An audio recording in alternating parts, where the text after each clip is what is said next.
Good day. You are welcome to Rel 101, Sociology of Socio-Anthropology of Religion. Excuse me. Uh, the last time we met, we were able to examine some of the definitions of religion, and I told you that these definitions they are just attempts at defining religion. The scholars and philosophers, they tried to give a definite definition, but there is none acceptable yet, because of the deficiency we see in one deficiency or the other we see in these uh, definitions. Uh, and I told you that today we are moving on to giving a definition, a working definition of religion. But before we go into that, I would like us to examine another very uh, important definition of religion, and that is the one given by the sociologists. It is important because this definition has given a very important clues to what religion is. So we are going to look at it from the sociological perspective. So, besides the family, religion is one of the largest social institutions that the sociologists study. The sociologists, they've studied, family, school, religion, and many aspects that deals with the society they've been trashed and discussed extensively by by sociologists. But religion, apart from family, is the largest social institution that sociologists have studied.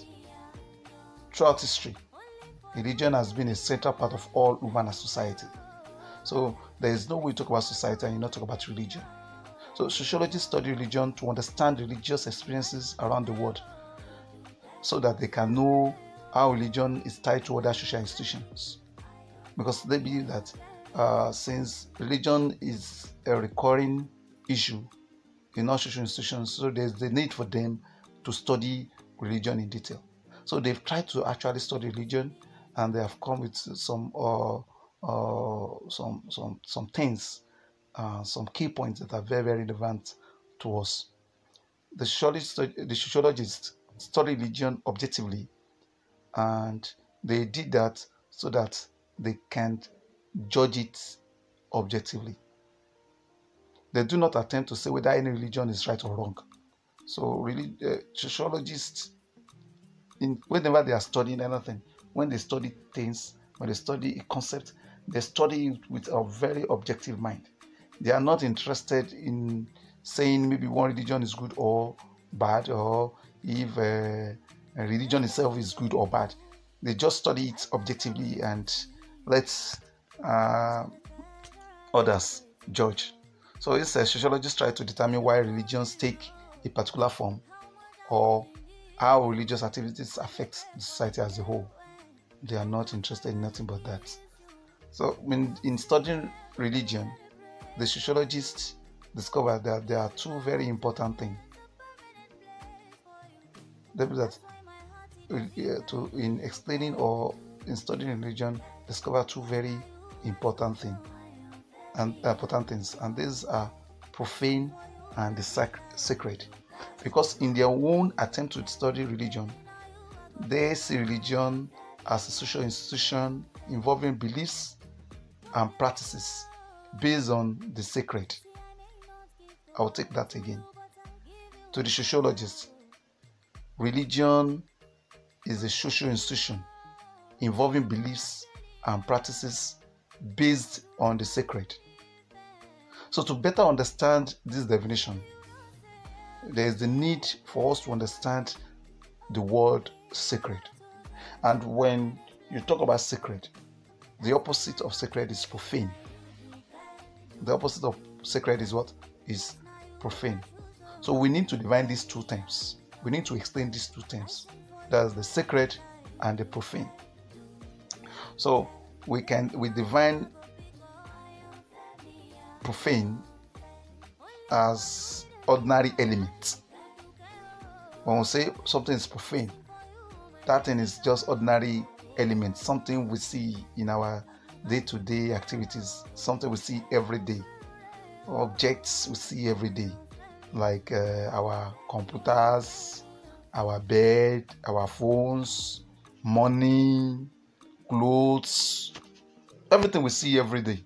So whatever we see every day and we interact with every day, most of them are profane. Is like going to work or brushing our teeth. That's a mundane thing, is a profane thing. What we deal with every day, what we do every day. So beyond the profane, we have the sacred. So as we have things that we deal with, things that we see physically, we have the sacred too.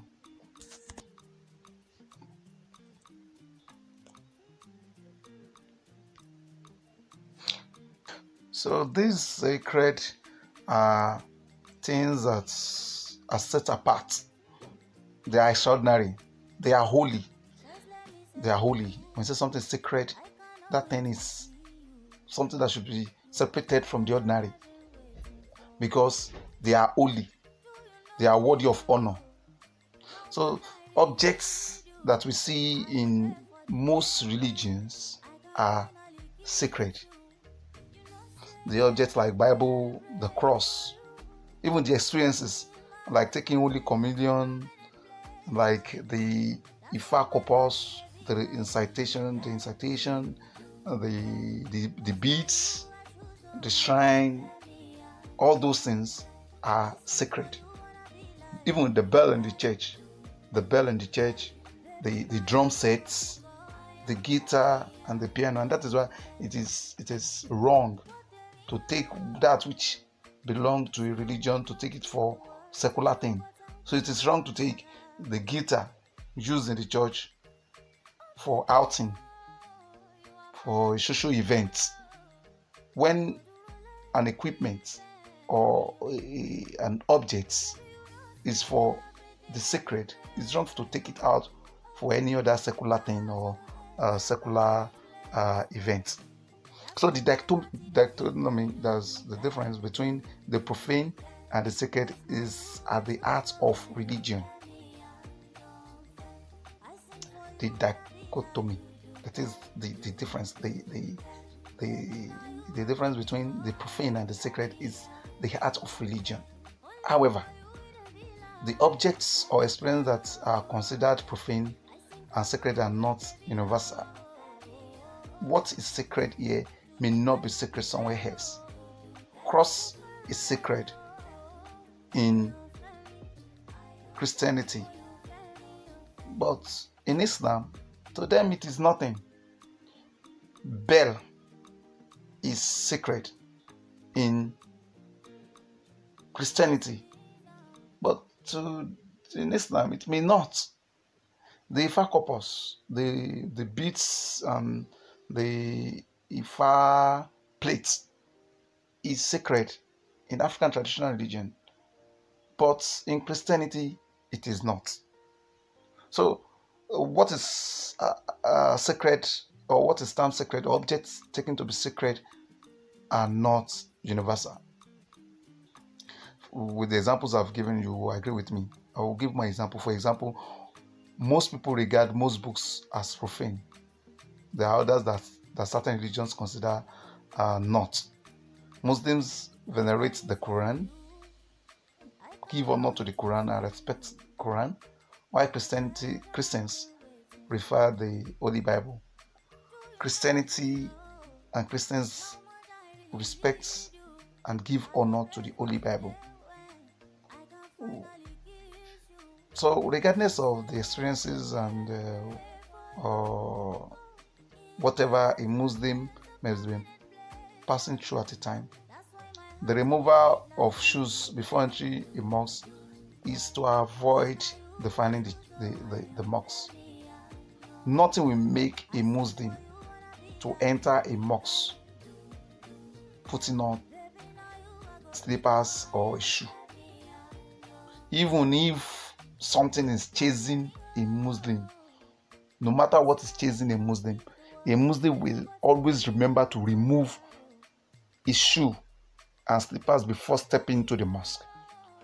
Because to the Muslim, a mosque is sacred, is a sacred place. So the act of removing that shoe is act of honoring what is sacred. So with that, I think I've been able to explain the sacred and the profane as it is related to sociology of religion, and how the sociologists have tried to explain